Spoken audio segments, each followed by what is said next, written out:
which actually takes a number, a list of numbers, and then we find the greatest among the particular list, and as well as we find the second greatest using a concept of various concepts, right? Like functions, lists, and loops in one program. So generally, this type of programs are asked in your programming competitions as well as in your practical exams.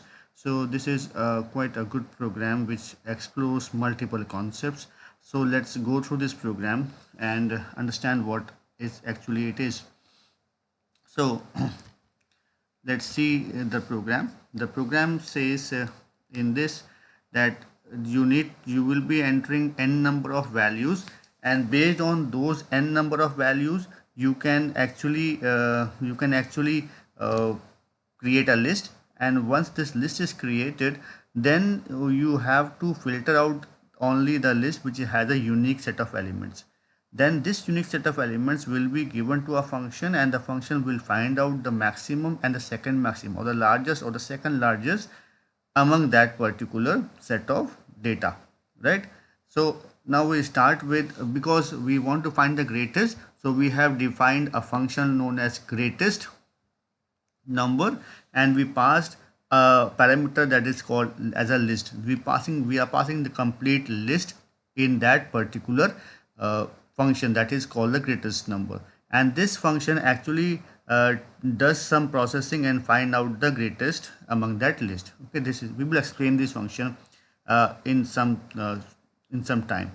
Then we again have a function which says remove duplicate, and again this is having a parameter as a list, right? We are giving a list to this function, and this function is actually finding out is giving us a list which is free from the duplicate elements. Okay, why we use functions? The role of function is to minimize the work that is done. So this greatest number, if you see here, we are calling this greatest number two times, right? We will explain you why. But what we want, we don't want to write the same code again and again. So we call this two times with a different set of values. Okay, now let's start the program. These definitions are compiled. Why we create a definition? Because we want to understand, we want compiler or the interpreter to understand that in our code we will be having these two functions called, and when these will be called we need to execute these statements. Okay, that's why we write it before we call that particular function. Now for the system starts, the program starts by reading total number of elements in a list. Like from this point, it says that it will start reading it from this particular line. It says there's enter the total number of elements. Okay, now in the user will enter an element. Suppose the user enter the element as 5, right? That he wants to enter 5 elements in a list. So we want to create a list that will contain 5 elements. So we have initialized a empty list, right? And then we initialize a counter that will keep on counting the number of elements that when we reach the counter as 5 elements, the system should stop, that it should not read more than 5 elements. Now that's this is this number, total number, we don't know the total number, so we cannot use a for loop. We will use a while loop, and we will keep on counting that variable count, and whenever this count reaches the maximum number, it will stop that loop. So that's why we are not using a for loop. Why we are not using a for loop? Because we know the start is from the 0 to the first element, but how many elements user will enter, we don't know. That's why the end is not known surely. So that's why we are not going to use a for loop. We are working with the while loop. In case we have given you a problem statement like the user will enter 10 elements in a list or 15 elements in a list, so you know the start will be from 1 and end will be 15, right? So in that case you should have used for loop. Now when we go to this statement called while count is less than n, this n already has been scanned, given by the user. Say it was 5, so count was 0 and n was 5, so 0 less than 5, this condition becomes true. the system will enter the while loop. It will say element count plus 1 colon. So what the user will see a statement saying element count value was 0, 0 plus 1 is 1, element 1 colon. Okay, so this is what the statement, that this is what the user will actually see. So if we run this, and we will let go one by one and see how it happens. So what is it is running? It says the total number of elements. So we entered 5. So this line actually will read, when we say total number of elements 5, this 5 is going into the value called n. So when we hit enter, so the next thing comes up is element 1 colon. So how this 1 comes in? Because the count value was 0. This count value was 0. So 0 plus 1, 1. So element 1 colon. Now it's waiting for the input. Suppose I say I entered 15. I entered a value called,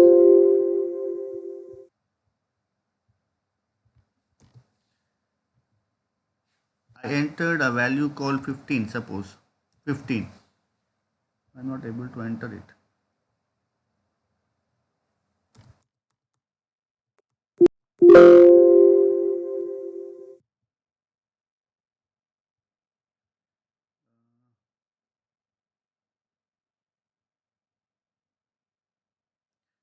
Restart it again, and I will run this code again. 5, enter, and I enter 15, right? So this is the element that I entered first time. Then when I enter 15, this num has a value called 15. So it says that list, because the list was empty, so I will do a list dot append num. So this num, that is 15, is appended into the list value, right? You use the method called append. We have seen the list where in the list, when we discussed list, we have seen that when we use the method called append, it will add that element in the list.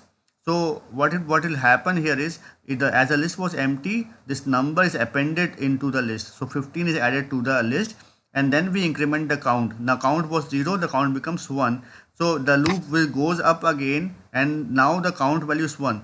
1 less than 5. Again this while loop becomes true. While condition becomes true. It comes in. It says element count plus 1, because the count value was 1. 1 plus 1 is 2, so that's why you are seeing the element 2 now, right? So I entered say 10. So it will keep on adding this in the same way. Suppose I entered 5, then I again entered 10. So I want to have a duplicate to check whether how I remove the duplicate. So I entered the fourth element. The fifth element now, say it is 18, suppose, right? So this is the fifth element. After this element, the system should not work, right? Because at that time, the count value will be 5 less than 5. So it will be going out of it. Now how it comes in now, let's check. So it says it read the 5 elements, right? It reads the 5 elements, and now this list lst is not populated with. When I come out, it says print user entered list lst. So it says user entered list is 15, 10, 5, 10 and 18. So this is the value that a user has entered, right? Now this list already had a duplicate values. So we want to remove that duplicate values. So for that, either you can write a code directly, or you can call a function instead. It's better, because might be possible that in your future programs, or when you do coding in your future, you might use the same function again and again multiple times. So instead of writing that code multiple times, write it once somewhere and call it again and again. So what we did, we create a variable called list without duplicate. LST duplicate. It stands for list without duplicate, and we have asked the remove duplicate function, right, with the list that we have created right now. We have given that as a list. So the initial list was 15, 10, 5, 10, 18. That is being given as a parameter to the remove duplicate. As soon as you give this you call this remove duplicate LST. With this LST, the control will switch to this function, right? Now because this list has already been initialized, this list is already there, it has 5 elements, so it will go inside this and it creates an empty list again. Now why I create this empty list? Because I want to create a list which is free from the duplicates. So I created one list 1, this is empty, and I say for I in LST. LST was the initial list of 5 elements, right, which has duplicates.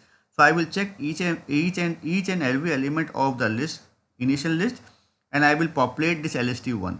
So it says for I in LST, if I not in list 1. So this list 1 was empty. So if I say 15, so it will check 15 is the first element. For I in LST, the I is pointing to 15. So it say that if 15 is not there in LST1, because LST1 is empty, 15 is not there, so it will append that 15 into LST1. So now LST1 will have 15. Now again it will go up. If we increment the value of I, now the I will be pointing to 10. It says whether 10 is in LST1. No, LST1 just have 15. So it will add 10 also in the LST1. Next it will take 5. It will check whether 5 is there in LST1. No, LST1 doesn't have 5. It only have 15 and 10. So it will append 5 also into the LST1. So LST1 now has 15, 10 and 5. Next it will again read 10. So it says that go and check the LST1. LST1 already has a 10, right? So this time this if condition will turn out to be false, right? So 10 will not be appended using this statement. Why? Because 10 already exists in that list 1, right? So in next time it will if we don't execute this statement, the for loop will increment and it will take 18, right? And 18 is not there in LST1, so it will be added into the LST1 as using append statement. So once this is done, it will return this LST1. Okay, then now this function will return the complete list. Returning means this function, when we call this function, it goes up and does all the thing, whatever thing it returns, this LST1 is been replaced by this particular statement. So you can say that in actual this thing is replaced by LST1, right? So LW, the list without duplicate, is equated to the list itself. So in short, what you can say, it will have something called 15, 10, 5, 18. This is what has been equated to LST without duplicates. So this is what we have achieved using the remove duplicate function, right? The list that was having a duplicate now doesn't have the duplicate. So this is what it been done by the remove duplicate function. Okay, so let me revert this code. Next we printed that list without duplicate, right, for checking whether what was the difference between the list that we have entered and what is the list with what we have filtered out. But whether we have removed all the duplicate or not, for checking it out, we have printed the second list that is without duplicate, that is with unique elements. Now the next thing is, when we have a list that is free from duplicates, we called the function called greatest number with this modified or processed list. Okay, so this list now, the 15, 10, 5 and 18 has been given as a parameter to the greatest number. So now what will happen is, whenever we call a function with a parameter that is given to it, the control goes to that particular function and this list has been populated. So this list now, at this time, this LST1 is what? It is containing 15, 10, 5 and 18. Okay, these are the values that it actually has. So now come inside this function, it says that the list 0, that means the 0th element of that list is assigned as to a variable which is known as creators. So as you actually work, as you have seen many places, that when you shuffle out things, what is the basic concept? It says that suppose you are playing a pack of cards and you have one card in your hand and you are picking up the another card. So what will happen here is, suppose the card that is there in your left hand has a number called 3, right? And you are picking up the next card. So at this time you only have one card in your hand, right? You have only one card, and by choice, because you don't have any other card in your hand, this is the greatest number that you actually own, right? This is the greatest number that you actually have. So what is this? That's the concept. I had assumed that when I start finding the greatest number, I assume that 15 is the greatest number in the complete list. Might be possible I have another number which is more than 15, but as of now I assumed that 15 was the greatest number, because 15 is LST 0. Because if you check this list, LST 0 is 15. Likewise, LST 1 is 10, right? Likewise, LST 1 is 10. LST 1 is 10, and similarly LST 3. LST 3 is 18 in the same version. So LST 0 was 15. So I assume that 15 is the greatest number. Now I iterate the complete list. So I say for num in LST, so it says that read in each and every number that is there in the list, right? So this num now is pointing to the first element. So num actually has the value called 15, right? Now it comes in, because num has a value 15, so it say 15 more than 15, okay? 15 more than 15. So this condition becomes false, because this is not true. 15 is not more than 15, it is equal to 15, right? So at this time this if doesn't have any else part here, right? So this thing becomes false. So I will go up again and move to the next element, that is 10. Is 10, right? Now the num value is 10. It goes up here, it says 10 more than 15. Again this becomes false, right? This is false. So it again go up into for loop and increment the value of num to 5, right? Come back here, check whether this num, that is 5, is more than 15, right? Again this is false. So it go up again and increment the value of num to 18, right? Now it come back here and checks whether 18 is more than 5. This time this becomes true. This time this statement becomes true. Whenever this if statement becomes true, it goes in, and what it does here is it updates the greatest value to the num. What is the num? Num value was 18. So greatest value is now 18. So when it comes up again, the list has already finished off. We are already traversed all the elements of the list. So at this time this for loop will come to the return statement, and return statement will return the value of the greatest, that is 18. So this is from where we have called it, okay? So instead of this greatest, what we will have here is 18.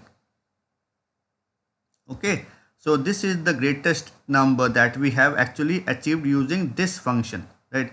So this is the greatest number that we have captured. Now what we need to find it out, we need to find it out the second greatest also, So the easiest way is that we will take the same list of the which is without the duplicates, and we will check one variable, that is remove the greatest number. Okay, whatever is the greatest number, remove this greatest number from the list. So what this thing will do, it will shorten the list. It will create a new list of elements that will have only those elements which are there without the greatest element, that is 15, 10 and 5. Now I have these three elements in the list, right? Now this list has been list WTDUP, that is list without duplicates, have all the elements without having the greatest number, right? Now what I will do, I will again call the same list, but understand this time this list without duplicate is not same as the initial case, right? This time this list have three elements, 15, 10 and 5. When you call them, when we go up again, calling this, it will have only three elements, right? In this case, it will go up to 2 and the last element is 5, right? Now it go up again, it checks the same thing, that the greatest number was 15 again, and the num was initially 15. So 15 more than 15, the same logic goes, is false. So it will not update the greatest number. The greatest is still 15, right? It will go up again, increment the value of num to 10. 10 more than 15, 10, 10 more than 15, again this is false. Go up again, change this logic to 5, num is become to 5, 5 is more than 15, it's again false. So this statement never executes in this case when we have 15, 10 and 5, but we already have the greatest number, right? We already have assumed that this was greater than in our assumptions was true in this case. So it will return the greatest number. So in this case, the greatest number will come out to be 15, right? So when we have 18 and 15 here, so we will print the greatest element is pass the greatest number, that is 18, and the second greatest is the second greatest number, that is 15. So the system prints out the greatest number is 18 and the second greatest is 15. Okay, I hope this complete program actually clears multiple concepts, right? It actually explores loops, how you are populating a particular list using a while loop. Why we are using while loop? Because we don't know what is the end of the list, right? How many elements the user will going to enter into the list. Secondly, we know we have seen append and remove methods of that we can apply on a list. Then we have seen a concept of how we passed parameters. Like till now we have seen passing values into a function, but this time we have seen that we are passing a complete list into a particular function, and then we process it, right? The list, and we return the list as well as.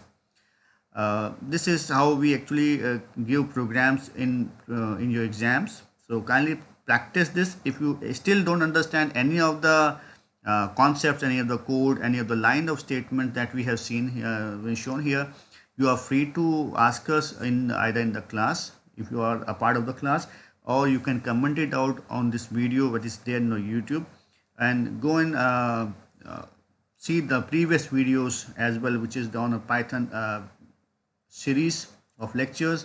The link has been shown here, and hope to meet you in the next lecture. Thank you very much.